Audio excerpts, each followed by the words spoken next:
শুভ দুপুর বন্ধুরা, রোজকার মতন চলে আসছি তোমাদের সঙ্গে লাঞ্চ মেনু শেয়ার করার জন্যে।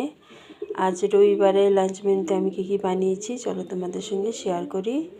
প্রথমে আছে সাদা ভাত, লেবু, লঙ্কা। এখানে নিয়েছি রুই মাছ ভাজা। এখানে মূলো আলুর বড়া করেছি পেঁয়াজ কাঁচা লঙ্কা দিয়ে। এখানে করেছি বাঁধাকপি ঘন্ট মাছের মাথা দিয়ে। এখানে ফিঙ্গার পাঁপড় ভাজা নিয়েছি। এখানে মুসুর ডাল পেঁয়াজ ফোড়ন দিয়ে বানিয়েছি। আর এখানে বানিয়েছি এক পালক। আর এখানে টমেটো মাছ বানিয়েছি। টমেটো মাছের যদি রেসিপি তোমরা দেখতে চাও আমাকে কমেন্টসে জানিও, আমি রেসিপি তোমাদের সঙ্গে শেয়ার করব। তো আজকে এই সানডের লাঞ্চ মেনু থালিটা কেমন হয়েছে কমেন্টসে জানিও। ভালো লাগলে লাইক কমেন্ট করবে। আবার দেখা হবে নেক্সট ভিডিওতে। চলো টাটা।